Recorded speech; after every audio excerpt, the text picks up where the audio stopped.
I've been thinking about our discussions about the shooting in Minneapolis, and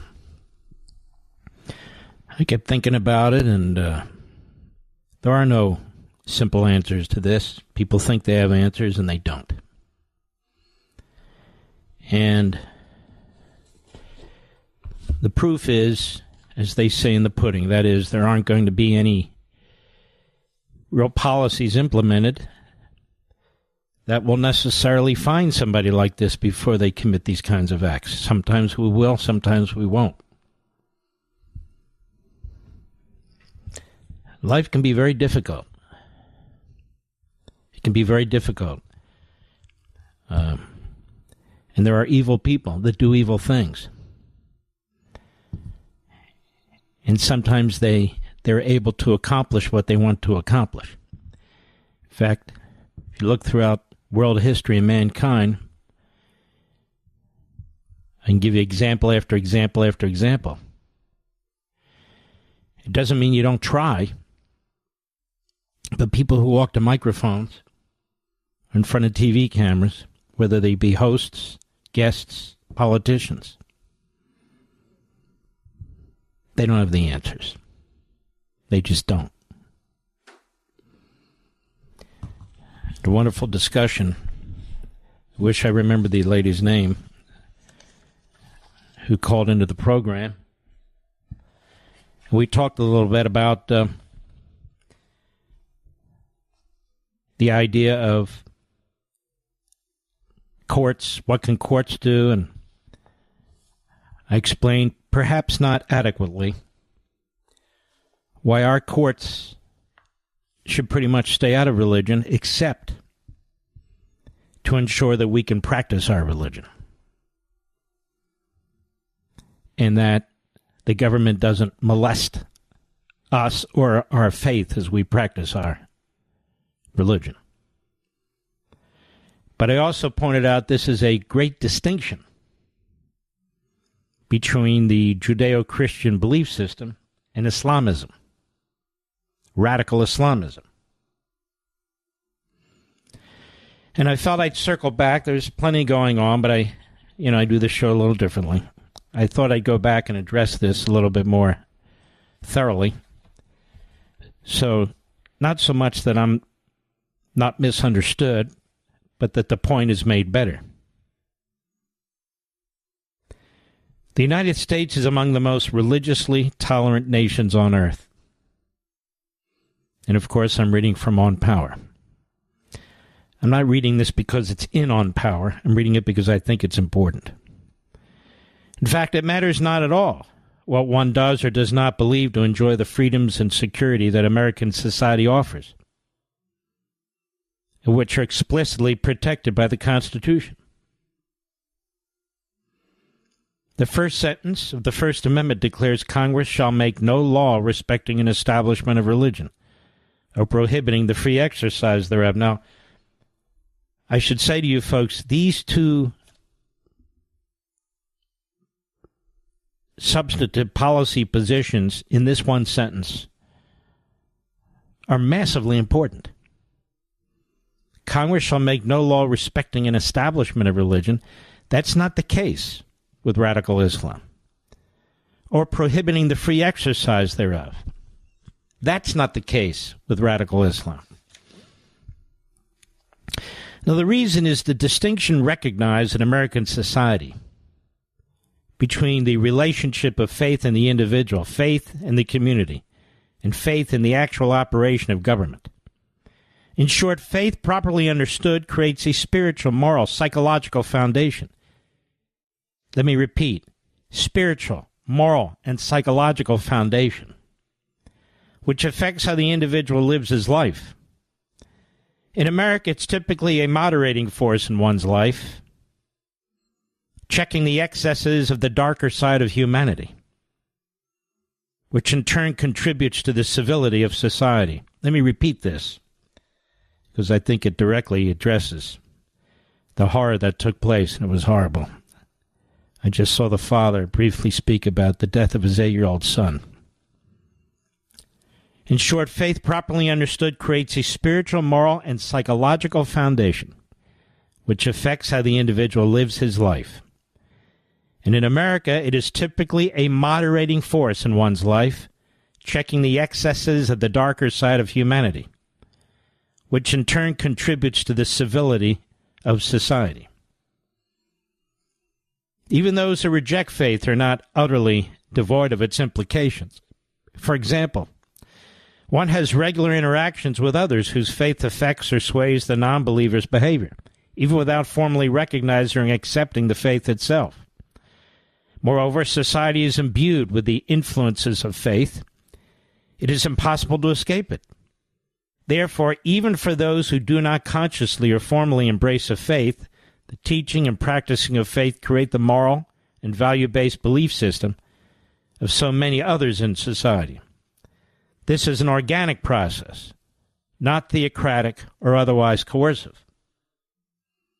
It is possible to have, for example, a biblical or liturgical worldview, or a more formal or orthodox faith belief or perspective, and serve in the government without the desire, purpose, or conviction to impose that faith on others by governmental coercion. That is negative power. This is well understood in America, and there are reasons for it. For example, Christianity is the majority faith in America, but it is not the country's official or formal religion. In fact, Christianity does not preach political control over societies or administrative control over governments, unlike Islam, which I'll elaborate on shortly. Thus, in America, the individual's pursuit of knowledge and science not only coexists with faith, but springs from the influences of faith and are part of man's internal makeup. Therefore, positive power originates not from mankind's hand or mind, although certainly its practical and earthly application does, but its origin is transcendent and inherent. When we speak of universal or eternal truths, the golden rule, do unto others as you would have them do unto you, and the 10 Commandments, thou shalt not kill, etc., good and evil, these are fundamentally moral precepts understood and ingrained in the human conscience and openly expressed in free and democratic societies.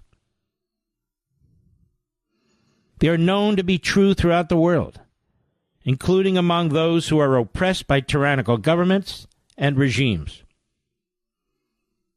by the less educated or uneducated, by people of all faiths or no faith. This is not to say that all individuals, cultures, or regimes adhere to these eternal truths. Some are evil, power-hungry, irrational, etc.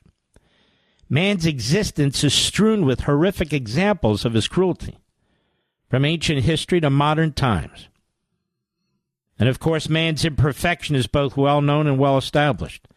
But knowing what is right from wrong, for instance, is distinct from doing what is right rather than wrong. The examination and understanding, or at least the desire to understand what makes positive power and its differentiation from negative power, do not end here. In addition to its references to natural law and the Creator, the Declaration of Independence drew from the knowledge of philosophers, among others, and their conception of society and mankind. For example, on May 8, 1825, a letter to Henry Lee, Thomas Jefferson, the original author of the Declaration, explains, when forced to resort to arms for redress, an appeal to the tribunal of the world was deemed proper for our justification. This was the object of the Declaration of Independence, not to find out new principles or new arguments never before thought of, not merely to say things which had never been said before, but to place before mankind the common sense of the subject, terms so plain and firm as to command their assent, and to justify ourselves in the independent stand that we compelled to take, neither aiming at originality of principle or sentiment, nor yet copied from any particular and previous writing. It was intended to be an expression of the American mind, and to give to that expression the proper tone and spirit called for by the occasion. All its authority rests then on the harmonizing sentiments of the day, whether expressed in conversations and letters, printed essays, or the elementary books of public right, as Aristotle, Cicero, Locke, Sidney, etc. So importantly, I write, America, like much of the West, was born from the fusion of faith and enlightenment. Faith and enlightenment. As such, while faith is distinct from government, the latter being the organization of law by and through man-made institutions, the fusion of which I speak informed the authors of America's Declaration and Constitution on the prudent and humane order of governmental affairs.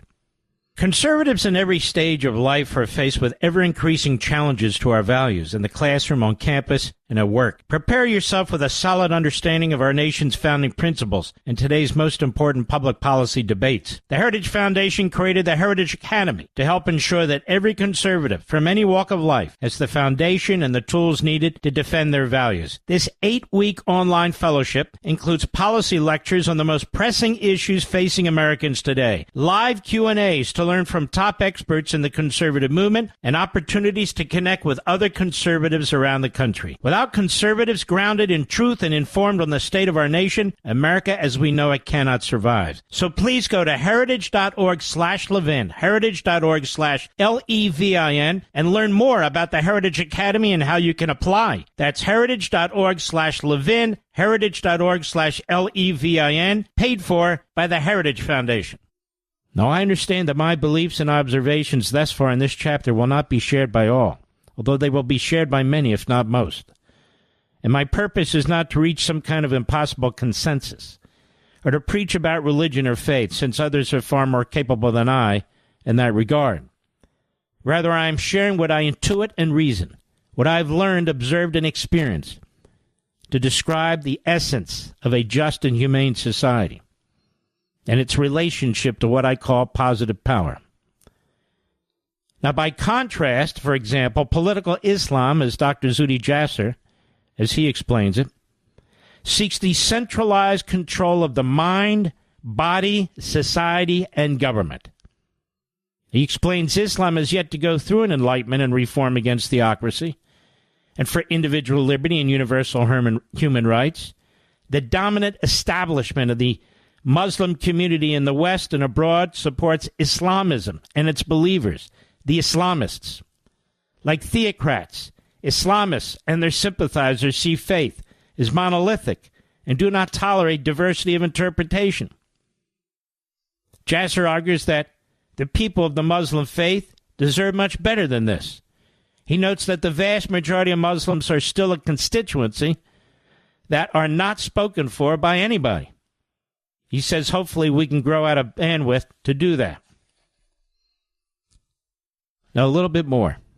Alexis de Tocqueville put it this way: Muhammad professed to derive from heaven, and he has inserted in the Quran not only a body of religious doctrines, but political maxims, civil and criminal laws, and theories of science. The gospel, on the contrary, only speaks of the general relationship of men to God and to each other, beyond which it inculcates and imposes no point of faith. Indeed, in America today, Jasser notes that Muslim Brotherhood legacy groups like the Council on American Islamic Relations, Islamic Society of North America, Islamic Circle of North America, Muslim Students Association, and Muslim Public Affairs Council do not accept that devout Muslims exist who reject their ideas. Their ideas. So I've read enough from the book. I read from page 45 to page 50 on the chapter called Positive Power. This is the environment, the context in which I was talking last night. That really the courts have no business imposing any faith on anybody. The business of the courts is to make certain that you can practice your faith. Share it with hundreds, thousands, millions of people if you wish. And that the faith, the Judeo-Christian belief system, is the foundation of the nation. Tolerance, tolerance. And this is why I said I feel there's just not enough God in society. That the secularists, whomever they are, whatever category, have forced God out of the public square. And there's no compulsion in the Constitution to do that.